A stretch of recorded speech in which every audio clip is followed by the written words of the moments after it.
Point அன்பர்களுக்கு சிறப்பு வணக்கம். நம்ம டிஸ்க்ளைமர் எடுத்துக்கிறோம். நம்ம இங்க பேசக்கூடியது எல்லாமே தகவலா மாத்திரமே பார்க்கப்படணும். இது நடக்கும், இது நடக்காதுன்னு சொல்லிட்டு நம்ம எந்த கருத்தையும் வலியுறுத்துறது கிடையாது. இது யாருக்கும் முதலீடு சம்மந்தமாக கொடுக்கப்படும் ஆலோசனை கிடையாது. பங்குகள வாங்கவோ, விற்கவோ நம்ம எந்த ஆலோசனையும் கொடுக்கப்படல. எல்லா தொழில்லயும் ரிஸ்க் இருக்கும். ரிஸ்க்க புரிஞ்சுட்டு எச்சரிக்கையோட நம்ம தொழில் செய்யும்போது எல்லாமே நல்லாருக்கும். நம்மள ஆதரிக்கிற அனைத்து நல்ல உள்ளங்களுக்கும் நன்றி. வாழ்க வளமுடன். நம்மளுடைய நண்பர் சப்ஸ்கிரைபர் நண்பர் வோடாஃபோன் ஐடியாவ பத்தி பேசலாம் அப்படின்னு சொல்லியிருந்தாரு. நெறைய வந்திருக்கக்கூடிய அந்த ரெக்வெஸ்ட் எல்லாத்தையுமே இந்த வீக்குள்ள நம்ம பேசி முடிச்சுருவோம். ப்ளஸ் அதுக்கப்புறம் நம்மளுடைய ஸ்க்ரீன் அவுட்டுக்குள்ள நம்ம போய்க்கலாம். இன்னும் ஒரு 2 வீக்ஸ்க்கு தேவையான ஸ்க்ரீன் அவுட்ட பத்தி நம்ம ஆல்ரெடி பேசிட்டோம். இப்ப வோடாஃபோன் ஐடியாவோடதுல ஃபர்ஸ்ட்டு நம்ம எங்கேருந்து ஆரம்பிக்கணும்னா, யார் யாரு என்னென்ன லெவல்ல மார்க்கெட் லீடர்ஷிப்ல இருக்கிறாங்க அப்படிங்கிறதுலேருந்து ஆரம்பிக்கணும். இது ட்ராயோட இது இது யார் யாரு எவ்வளவு இருக்கிறாங்க அப்படிங்கிற லிஸ்ட் இங்கே போட்டிருக்கிறாங்க. பாரதி ஏர்டெல்லுக்கு எவ்வளோ இருக்கு. ஜியோவுக்கு 46 465 மில்லியன் இருக்கு. அதுக்கப்புறம் பார்த்தோம் அப்படின்னு சொன்னாக்க, இவங்களுக்கு இது நவம்பர் 2023 ஓடது. ஆம், இவங்களுக்கு ஏர்டெல்லுக்கு இதில பாதி தான் இருக்கு. 262 மில்லியன் இருக்கு. வோடாஃபோனுக்கு 126. அப்ப 12 மில்லியன் தான் இருக்கா? ஆம், 126 மில்லியன். 126 மில்லியன் ஆனா எவ்வளோ ஒரு கோடி 12 கோடின்னு நினைக்கிறேன். அது 12 கோடியோ 19 கோடி வச்சுக்குவோம். பிஎஸ்என்எல்லுக்கு 24 மில்லியன். இதில 4ல ஒரு பங்கு தான் இருக்கு. அதுக்கப்புறம் மிச்சதெல்லாம் இருக்கு. அதத்தான் இங்க குடுத்துருக்குறாங்க. ஜியோ 51% மேல இருக்கிறான். அதான் மார்க்கெட் லீடர். 2வது 29%ல இருக்கிறான் மார்க்கெட் சேலஞ்சர். மார்க்கெட் சேலஞ்சரா இருக்க முடியுதான்னே தெரியல. வோடாஃபோன் மார்க்கெட் ஃபாலோயர்ஸ், இவங்கெல்லாம் மார்க்கெட் நீஷர்ஸ். இப்ப ஜியோ விக்கிறது தான் பெரிய டாமினன்ட்டா வரும். இவங்கெல்லாம் பக்கத்துல போட்டி கூட போட முடியாது.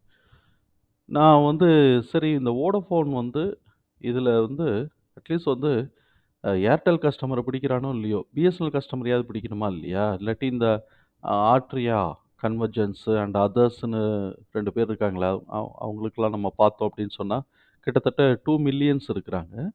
இந்த இந்த மக்களுக்கு பார்த்தோம்னா, ஒரு 2 மில்லியன் கஸ்டமர்ஸ் இருக்காங்க. அந்த 2 மில்லியன் கஸ்டமர்ஸையாவது இவங்க பிடிக்கணுமா இல்லையா?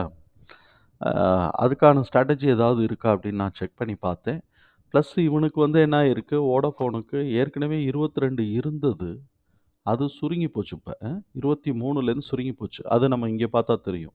யார் யாருக்கு எவ்வளவு இருந்தது, அ அப்படிங்கிறது இங்க பார்த்தா நமக்கு சுருங்கி போனது தெரியும். இப்ப பார்த்தோம் அப்படின்னு சொன்னாக்க, இங்க பார்ப்போமே. அங்கே குடுத்துட்டான் டேட்டா. அதுதான் அப்டேட்டட் டேட்டா. இது கொஞ்சம் பழசு. ம். இவைங்க கொஞ்சம் புதுசு குடுத்துருப்பாய்ங்க. ஆனா ஜிக்ஸாக்கா இருக்கும். இதில மொபைல் கஸ்டமருக்கு 34,00,000 ஆட் ஆயிருக்கு செப்டம்பருக்கு. அதுக்கப்புறம் ஏர்டெல்லுக்கு பார்த்தோம் அப்படின்னு சொன்னோம்னாக்க, 37,00,000 ஆட் ஆயிருக்கு செப்டம்பருக்கு மொபைலு. இல்ல ஆடட் 13,00,000. இவனுக்கு ஆமா. இவனுக்கு 37 ஆட் ஆயிருக்கு. இவனுக்கு 13,00,000 ஆட் ஆயிருக்கு ஏர்டெல்லுக்கு. ஆனா வோடாஃபோன் பார்த்தோம் அப்படின்னு சொன்னோம்னாக்க, 7,50,000 லூஸ் பண்ணியிருக்கிறான். அவன்ட்ட இருந்தது. அப்ப 22 இருக்கு. டோட்டலா 22 இருக்கு அப்படிங்கிறத மெயின்டெயின் பண்ணியிருக்கிறாங்கங்கிறத போட்டிருக்கான். அதுதான் ட்ராயோடதுலயும் இருக்கு. ட்ராயோடதுல 12 தான் இருக்கு. 12ல மொபைல் மாத்திரம் தான் குடுத்துருக்காங்க. வயர்லெஸ் குடுத்துருக்காங்களா இல்லையாங்கிறது நமக்கு தெரியல. ஸோ, இப்ப இந்த மாரியான ஒரு சூழல்ல பார்த்தோம் அப்படின்னு சொன்னா, இவன் பெரிய சேலஞ்சு கம்பெனிய ரன் பண்றதே. என்ன சேலஞ்ச் இருக்கு? இவனுடைய பேலன்ஸ் ஷீட் இது புராஃபிட் அண்ட் லாஸ் அக்கவுண்ட்ல பார்ப்போமே. என்ன சேலஞ்ச் இருக்கு? நான் இந்த ரிப்போர்ட் ஃபுல்லா நான் பார்த்தேன்.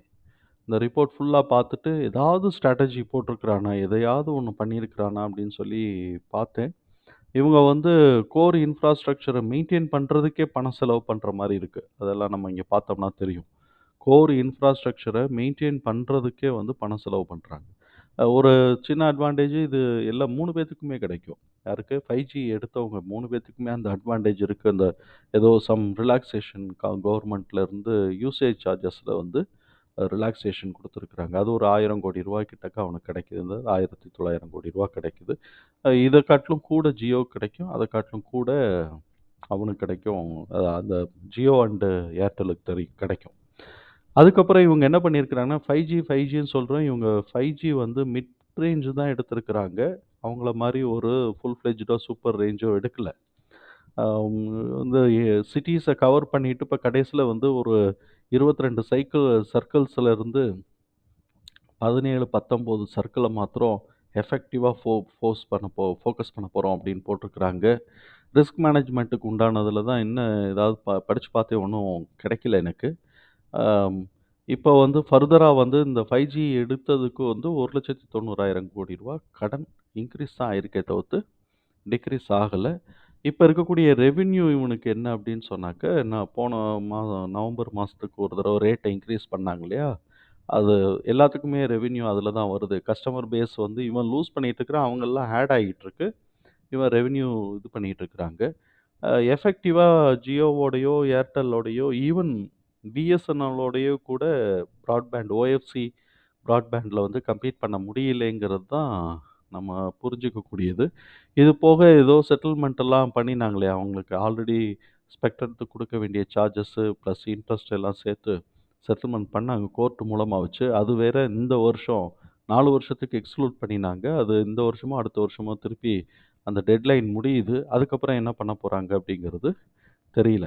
ஸோ, இப்ப ஸ்ட்ராட்டஜி அப்படின்னு சொல்லிட்டு எனக்கு தெரிஞ்சு இந்த கீ ஸ்ட்ராட்டஜி இனிஷியேட்டிவ்ஸ்லாம் போடுறாங்க. பட் அ எதுவுமே ஒரு வெளிச்சமா எனக்கு தெரியல. யார ஃபோக்கஸ் பண்றாங்க? டார்கெட் ஆடியன்ஸ் யாரு? அப்படின்னு சொல்லி எதுவுமே புரியல. ஒரு நீஷ் செக்மெண்ட்ட கிரியேட் பண்றதுக்கு இதில ஏதாவது ஆப்பர்ச்சுனிட்டி இருக்கான்னு புரியல.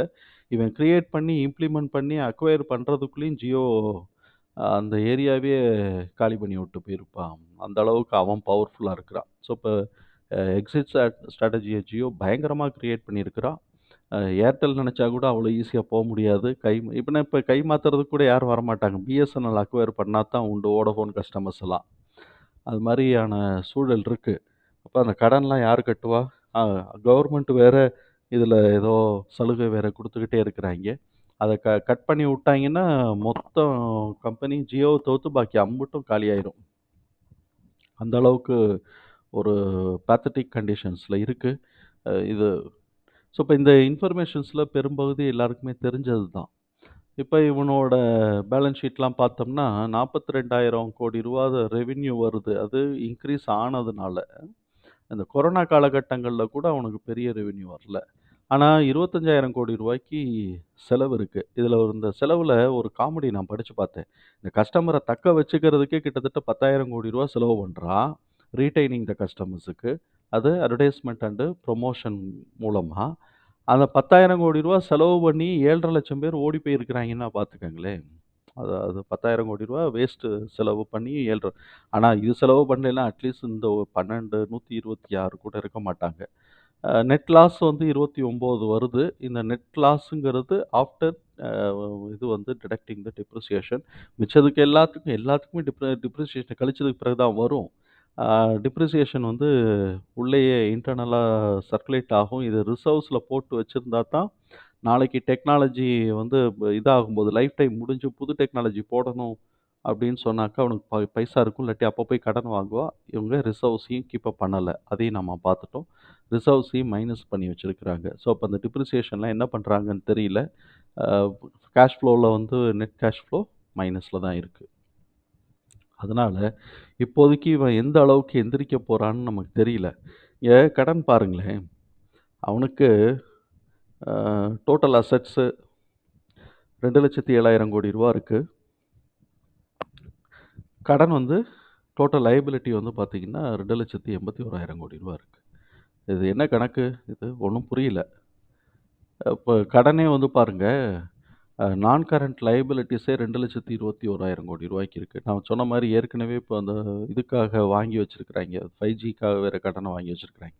நான் கரண்ட் அசெட் வந்து 193 அத காட்டிலும் 30,00,000 கூட தான் இருக்கு. அ இத மாத்திரமே நம்ம கனெக்ட் பண்ணோம்னாக்க, 1யே கிராஸ் பண்ணி 1.3 கிட்டக்க ஓடி போயிருது. மொத்தத்தையும் கால்குலேட் பண்ணோம் அப்படின்னு சொன்னா, இப்போதைக்கு எந்திரிக்க முடியாது. இந்த அளவுக்கு வந்து பேத்தட்டிக்கா இருக்கு. ரெவென்யூவையும் ஜெனரேட் பண்ண முடியல. அன்லெஸ் அதர்வைஸ் காச இன்கிரீஸ் பண்ணாத வரைக்கும் வராது. ஆனா கவர்மெண்ட் ரெகுலேஷன்ஸ்குள்ள போயிருக்கு. பிரைஸ இவன் மாத்திரம் கூட்ட முடியாது. மிச்சவங்கலாம் குறைச்சிட்டு இருக்கிற நேரத்தில இவன் கூட்டுனான்னா, இருக்கிற கஸ்டமரும் ஓடி போயிருவாங்க. அப்படி இருக்கக்கூடிய இந்த சூழல்ல வந்து நம்ம இதோடைய டெக்னிக்ஸ பார்ப்போம். டெக்னிக்ஸ பார்த்தோம் அப்படின்னு சொன்னா, எங்க இருந்த எப்படி இருந்தேனா, இப்படி ஆயிட்டேன்னு சொல்ற மாரி இருக்கு. இது வந்து இப்ப நான் இது பண்ணும்போது கிளிக் ஆயிருச்சு. இப்ப நம்ம பார்த்தோம் அப்படின்னு சொன்னோம்னாக்க, நான் இங்கேருந்து கீழ இழுக்கலங்க. ஏன்னா அது பிராக்டிகலா அது வர்றதுக்கான வாய்ப்பு இல்ல. அதனால போன வருஷத்தோடைய ஹைய மாத்திரம் எடுத்துக்கிட்டேன். இந்த இந்த ஹைய மாத்திரம் எடுத்து இங்க மாத்திரம் போட்டுக்கிட்டு இருக்கிறோம். அ ஸ்டில் வந்து அவனுக்கு கடன் ஜாஸ்தியா இருக்கு. மேக்ஸிமம் ஏறக்கூடிய பிரைஸ் அப்படின்னு சொன்னா 37 வச்சுக்கலாம். இதுதான் இந்த சிபிஆர வந்து இவங்க வந்து ரிவர்ஸ்ல டச் பண்ணவே இல்ல. அதனால எங்க ஏறுனாலும் 37 வரைக்கும் போயிட்டு திரும்பும். ஆ இது வந்து இந்த இடம், இந்த சிபிஆர் இருக்கக்கூடிய இடம் தான். அதுக்கு முன்னாடி சப்போஸ் வந்து எல்லாரும் அவசர அவசரமா ப்ராஃபிட் புக் பண்றேன்னு சொன்னா 34க்கு ப்ராஃபிட்ட புக் பண்ணிருவாங்க. இது ஒரு பேஸ்லெஸ் எங்க எதையுமே நம்மளால இது பண்ண முடியாது. புக் வேல்யூ -18 இதில எதையும் மேட்ச் பண்ண முடியாது. அதனால நம்ம வந்து சும்மா ஷேர் பிரைஸ மாத்திரம் இது ஒரு மூவ்மெண்ட்ல ஒரு ஸ்பெகுலேட்டிவ் மூவ்மெண்ட்ல இன்கிரீஸ் ஆனா உண்டு. அது அன்லெஸ் அதர்வைஸ் அவன் வந்து ப்ராஃபிட்டுக்கு டர்ன் ஆகாத வரைக்கும். இப்படித்தான் டாடா மோட்டார்ஸ் இருந்தாங்க. ஆனா இந்த அளவுக்கு மோசமா இல்ல. அவங்க அட்லீஸ்ட் ஒரு ரூ. 100 ரூ. 150க்காவது ட்ரேட் ஆகிட்டு இருந்துச்சு. அவங்க ரூ. 50,000 கோடி தான் கடன் இருந்துச்சு. 50லேருந்து 60,000 அதுவும் கொரோனா பீரியட்ல ஏறுன 3 டயத்துல ஏறுன 60,000 கோடி தான். இப்ப சரியாயிருச்சு. அவன் ப்ராஃபிட் போட ஆரம்பிச்ச உடனே கிறு கிறு கிறு கிறு கிறுன்னு ஏற ஆரம்பிச்சுருச்சு. ஸோ, இப்ப இருக்கக்கூடிய இதில மேக்ஸிமம் பிரைஸ் வந்து ரூ. 37 வரைக்கும் தான் ஏறுறதுக்கு வாய்ப்பு இருக்கு. அதுக்கு முன்னாடி நம்ம போட்டோம்னா 34 அவசர அவசரமா ப்ராஃபிட் புக் பண்ணா. இதுக்கு இடையில வந்து மிட் பிரைஸ் அப்படின்னு சொன்னோம்னாக்க ரூ. 20 அது வந்து 1.61 618ன்னு வந்துச்சுன்னா ரூ. 23. ஸோ, இப்ப இது எவ்வளவு ஏறுனாலும் இந்த ரேஞ்சுக்குள்ள ஏறிட்டு வரும். எவ்வளோ சீக்கிரமா யாரும் வச்சிருந்தீங்கன்னா, ப்ராஃபிட் புக் பண்றது நல்லது. எங்க வாங்கியிருக்கோம்னு தெரியலன்னா, ப்ராஃபிட் புக் பண்றது நல்லது. ஆனா ரூ. 37க்கு இப்ப போகுமா அப்படின்னு சொன்னா, 5G இம்ப்ளிமெண்ட் ஆன உடனே ரெவென்யூ கொஞ்சம் கூட வரும். எக்ஸ்பென்சஸும் கூட வரும். இன்ட்ரெஸ்ட்டும் கூட வரும். அது வேற. ஏன்னா இன்ட்ரெஸ்ட் மாத்திரமே கிட்டத்தட்ட ரூ. 25,000 கோடி கட்டிக்கிட்டு இருக்கிறாங்க. 23,000 கோடியோ, 25,000 கோடியோ கட்டிட்டு இருக்கிறாங்க. ஸோ, அப்ப ஆனா ரெவென்யூ கூட வரும். அதனால ஆப்பரேட்டிங் ப்ராஃபிட் கூட வரும். அந்த ஒரு யூகத்துல ஏன்னா இது யூக வணிகமா தான் இருக்கே தவிர்த்து ஃபண்டமெண்டலா இந்த ஸ்டாக்க வாங்கி இவ்வளோ ரூவாய்க்கு வாங்கி இவ்வளோ ரூவாய்க்கு விக்கிறேன்னு சொல்ல முடியாது. அதனால ஒரு யூகம் போகும்போது இந்த 23 உடைச்சுச்சு அப்படின்னு சொன்னாக்க 3 இடத்துல ப்ராஃபிட் புக் பண்றதுக்கு ஆப்பர்ச்சுனிட்டி இருந்துச்சுன்னா, ஒண்ணு ரூ. 30 2வது ரூ. 34 3வது ரூ. 37 இந்த 3 இடத்துக்குள்ள எங்கேயாவது ப்ராஃபிட்ட புக் பண்ணிக்கலாம். 23 நல்ல லாபம்னா பரவால்ல. Well and good. நம்ம எவ்வளோ சீக்கிரமா வர்றோம். இதெல்லாம் கொஞ்சம் அடிஷனல் ரிஸ்க் தான். இந்த இடம் வர்றதுக்கு வேணா இன்னும் ஒரு ரூ. 10ங்கிறதுனால இந்த இடம் வர்றதுக்கு வேணா நம்ம கொஞ்சம் யோசிக்கலாம்.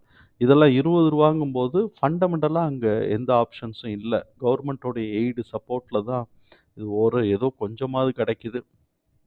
அப்படிங்கும்போது இது ஃபண்டமெண்டலா ஸ்ட்ராங் இல்ல. எவ்வளோ காலத்துக்கு இவ்வளோ லட்சம் கோடி ரூபாய வச்சுட்டு ஓட்டுவாங்கங்கிறது தெரியல.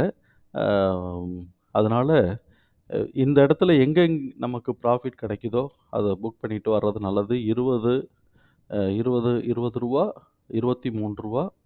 30 34 37 இந்த இடத்துக்கு போச்சுனாக்கா ப்ராஃபிட்ட புக் பண்ணிட்டு வந்துரலாம். ஏன்னா இல்லைன்னா திருப்பி வந்து இது வந்து எங்க வந்து ஆல்ரெடி அங்கேயே தான ரூ. 5 வரைக்கும் இறங்கிட்டா, திருப்பி வந்து ஒரு இறக்கம் குடுத்துச்சு அப்படின்னு சொன்னா, ஒரு ரூ. 7 வரைக்கும் இறக்கம் குடுக்கும். ரூ. 7க்கு ஒரு ஆவரேஜ் பண்ணிக்குவோம். அதுக்கு கீழ திருப்பி ரூ. 3க்கு வராம இருக்கணும். ரூ. 7க்கு ஆவரேஜ் பண்ணோம்னா, இந்த ரூ. 15 ரூ. 16 நல்லா ப்ராஃபிட் வந்துச்சுனாக்க, வெல் அண்ட் குட். அது மாரி குடுக்கலாம். இந்த இடத்துல ஒரு புல் பேக் எடுத்துட்டு 5G இம்ப்ளிமெண்ட் ஆகும்போது எல்லாம் ஆல்மோஸ்ட் எலக்ஷனுக்கு முன்னாடி இம்ப்ளிமெண்ட் பண்ணுவாங்க. எலக்ஷன் வந்து இம்ப்ளிமெண்ட் ஆகும்போது, இந்த இடத்துல ஒரு புல் பேக் எடுத்துச்சு அப்படின்னு சொன்னா, இத உடைச்சு ரூ. 30க்கோ போறதுக்கு வாய்ப்பு இருக்கு. இது எல்லாமே யூகம் தான். ஏன்னா, ஒரு பேஸே இல்லாம இந்த ஸ்டாக்க எவ்வளோ ஏறும் அப்படின்னு நம்ம சொல்றோம். இதுக்கு வந்து இது ப ப்ரீவியஸ் இப்ப ரெஃபரன்ஸ் பிரைஸ தான் நம்ம சொல்ல முடியுதே தவிர்த்து, ஒரு ஃபண்டமெண்டல் பேஸ் அடிப்படை வச்சு எந்த கால்குலேஷனும் இல்ல. இது ஒரு ரெஃபரன்ஸ வச்சு தான் சொல்ல முடியுது. அ அதனால இது யாரும் வச்சிருந்தீங்க அப்படின்னு சொன்னா, இந்த இடத்துல எங்க வரும்போது ப்ராஃபிட் பண்ணிக்கிறது நல்லது. அ நன்றி நண்பர்களே! வாழ்க வளமுடன்.